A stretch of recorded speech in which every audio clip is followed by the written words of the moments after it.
Hey guys, so we're going to talk about Madeline Soto's best friend and the interview that she had with officers. I will be referring to her as Madeline's friend or best friend just because her name was redacted from court documentation and it was not included in police interviews. It was kind of like bleeped out, I guess, because she is a minor and, well, privacy, she's a minor. She told officers that Madeline didn't always have an easy time. Madeline came to the school district in 4th grade and she was picked on quite a bit. And then she was kind of in and out of the school district. I guess she was moving around. I'm not too sure. I have to confirm that or look into that. But yeah, she ended up coming back into the school district and she was there for the totality of 7th grade. Well, I guess she didn't finish out the year, obviously, because of what happened, but she was there for 7th grade from the time it started until the time of her unaliving.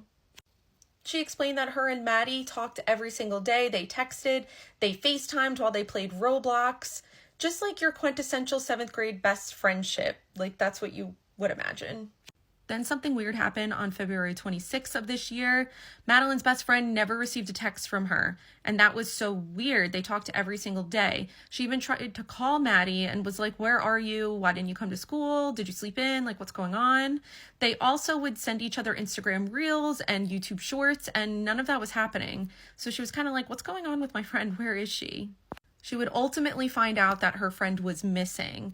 And when she found out her friend was missing and the police came to talk to her, the first thing that went through her head was something that Madeline had said about wanting to run away to the woods. She had mentioned it on 2 occasions. And on the second occasion, she was like, "Yeah, I can't wait till I turn 13. I'm going to run away to the woods. I'm going to make a little house in the woods." And she was specifically referring to this trail, like this wooded trail behind their school. And her best friend's like, "What do you mean? Like, how are you going to do that? What about the animals in the woods? Where are you going to get the wood to make a house?" Like, she was just asking her those logical questions. Like, girl, what are you talking about? But Madeline also talked about wanting to move out of her house and one day being old enough to get an apartment or a house of her own. So, I mean, for teens, preteens, I'm sure you hear that a lot. I know I was one of those kids who wanted to move out of my parents' house and like dreamt of that. But I'm sure it was even more so for someone like Madeline, who was going through literal horrors a majority of the time.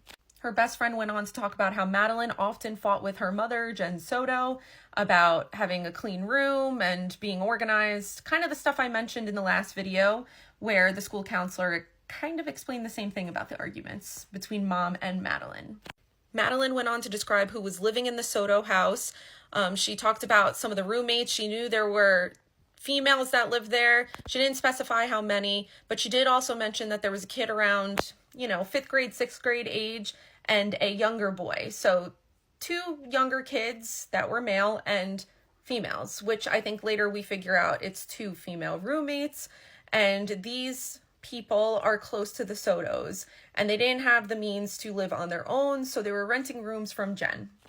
The friend went on to describe Madeline's relationship with Stephen Stearns, and she described them as being very close and that Madeline loved Stephen. They got along, and Stephen called a lot, even when he wasn't living in the house. He would call Madeline to see what was going on in her life, how she was, and that they would text and just communicate 2 or 3 times a week, as far as we know.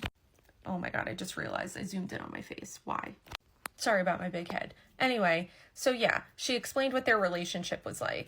She didn't think anything was inappropriate about their relationship. She didn't find anything strange about the relationship. She even met Stefan on one occasion and said that he was pretty nice and just introduced himself, and it was quick.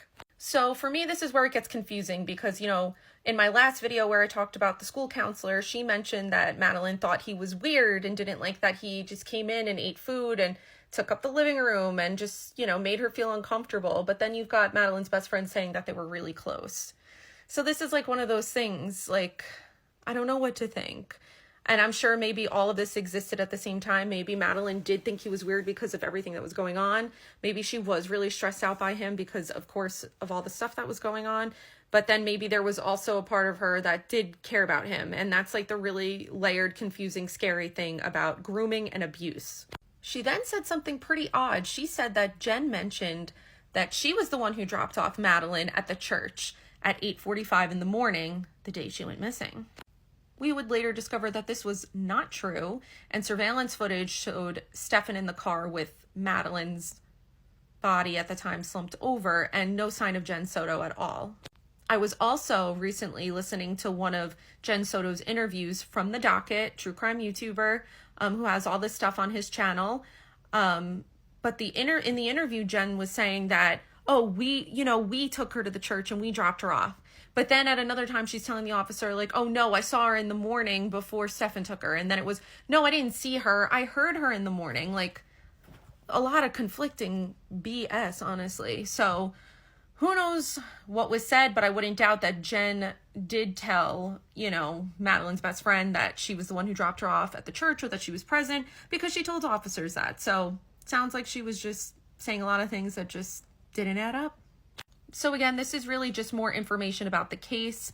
Nothing new or groundbreaking.